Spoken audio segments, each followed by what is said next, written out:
Namaskar. Good morning, dear students. Today's date is 7th July 2020, day Tuesday. Today we are going to revise chapter 4, the blue light. In this chapter we have already learned conjunctions. And if you remember, you learned this chapter in standard 5th also. It was your 20th chapter, conjunctions. Okay, but this year we are going to learn it in deep with some important rules. Okay, so what are the conjunctions here? And, or, at, and but. These conjunctions are called coordinating conjunctions. Why? Because most of the time we use these conjunctions with compound sentences. If you remember, I have explained you what do you mean by compound sentence. The compound sentence is a sentence which has two or more main clauses, okay, which are joined by coordinating conjunctions. So main clauses are independent clauses. Here, independent clauses.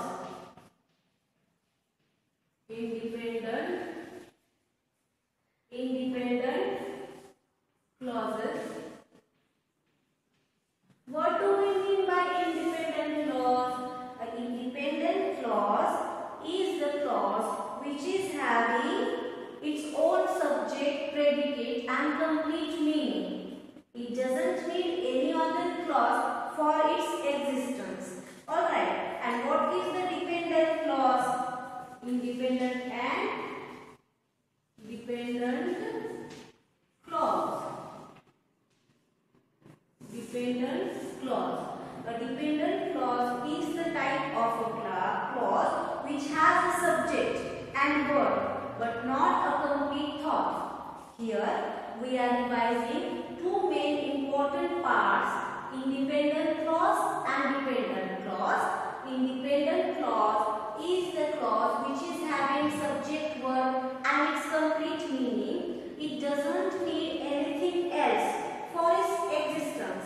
Right? Means independent clause is a clause which is complete in the case of thought. And when we discuss dependent clause is the clause which needs something else, means which need help of independent clause or any other modifiers to complete its meaning, though it is having its subject and verb.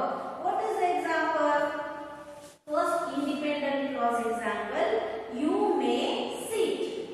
You may sit means in this clause we are having subject, verb and object. This sentence gives us, when this clause is having complete thought which says us to sit. Alright, and what is the example of dependent clause? Wherever you like. Wherever you like is the thought, but not in the sense of complete meaning. When we add these together, you may sit wherever you like. This means help of independent clause makes the dependent clause a complete sentence or a thoughtful sentence in the sense of meaning. Now, today what we are going to do, in our textbook we are having 4 conjunctions today: and, or, at and but. If you remember, you learned that and is used to join two ideas or to share one after another as two facts. Means the dog has long ears and a short tail. Right? What we did, we joined two ideas or two sentences together which are having same content, or the second sentence content is depending on the first one. Second example, I like to eat apple and mango. Don't. I like to draw natural paintings and human paintings. Alright. So what we learn from and, we use and whenever we want to join two ideas or two similar thoughts together. Alright. Now second one, but. We use but whenever we need to show the contrast. When the first idea is totally opposite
learned in chapter 4's grammar coordinating conjunctions.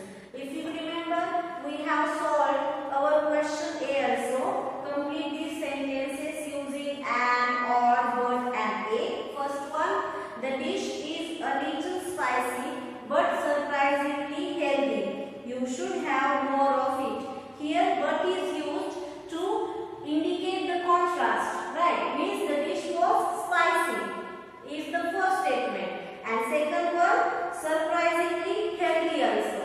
So spiciness is little bit unhealthy thing whenever we think about food and our digestion, right?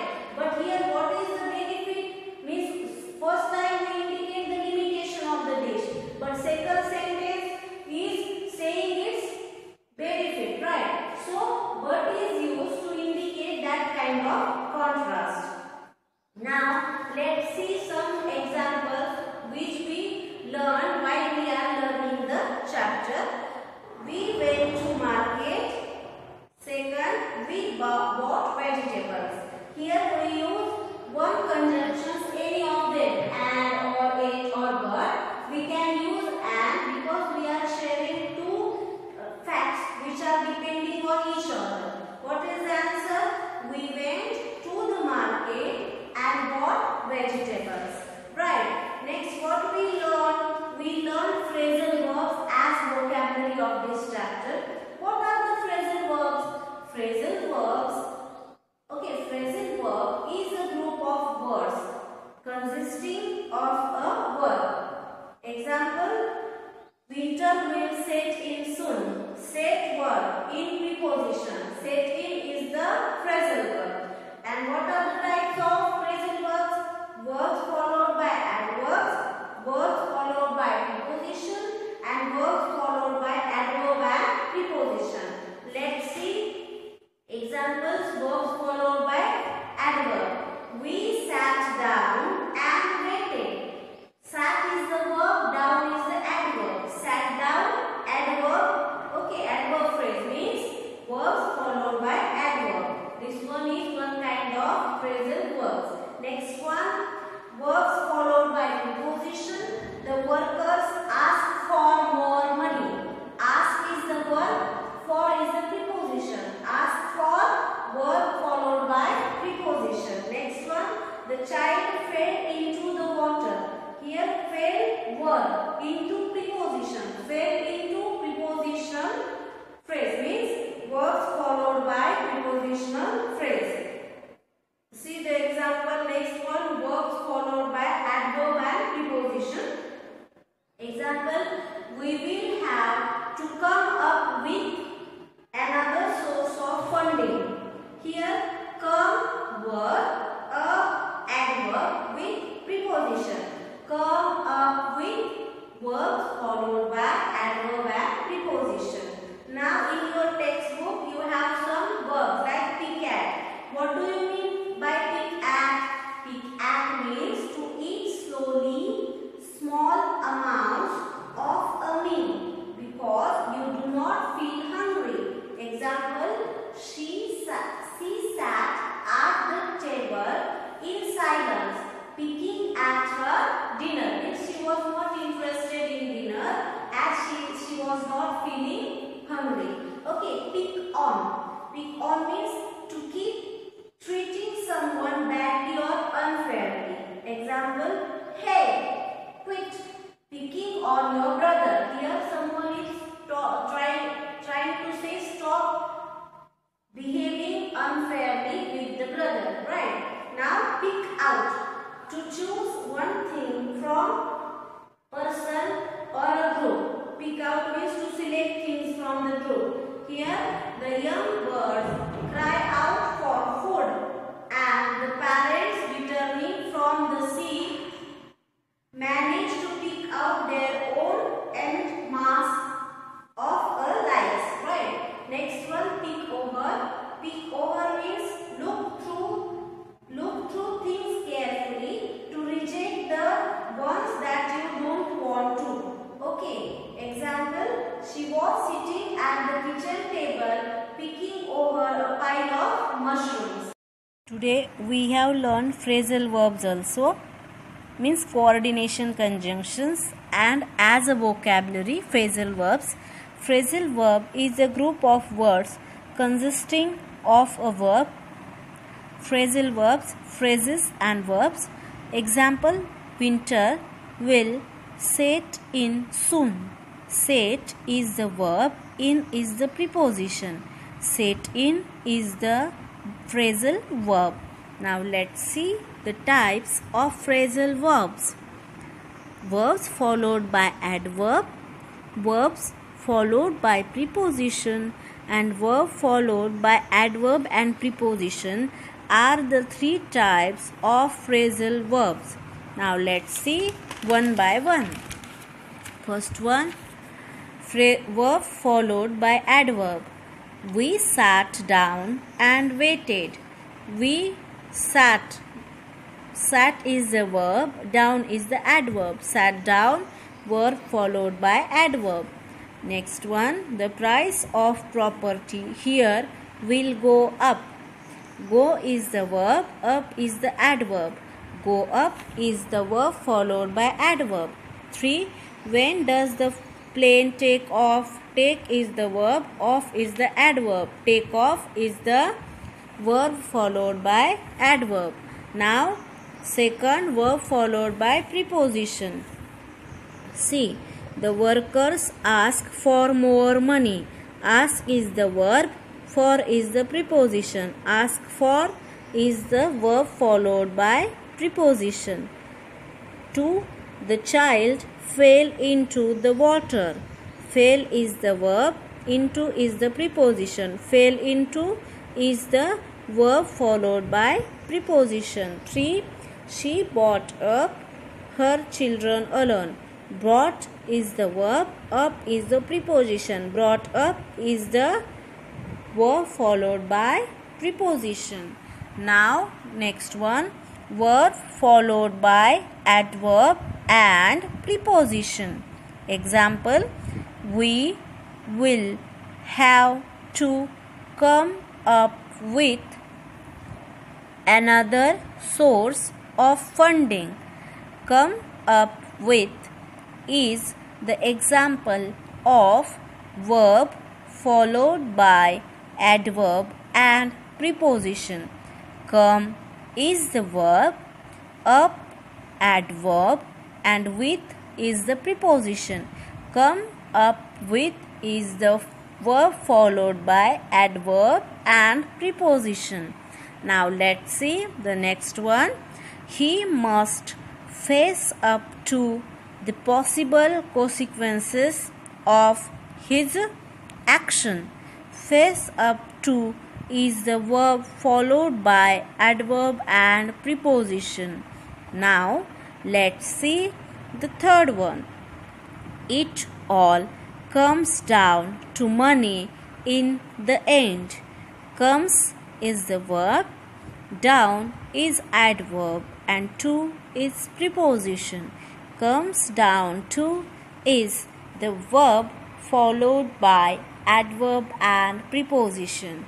Now in our textbook we learned few phrasal verbs, okay, and let's see their meanings and sentences also. Pick at, to eat only small amounts of a meal because you do not feel hungry. Examples: she sat at the table in silence, picking at her dinner. Next one, pick on. Pick on means to keep treating someone badly or unfairly.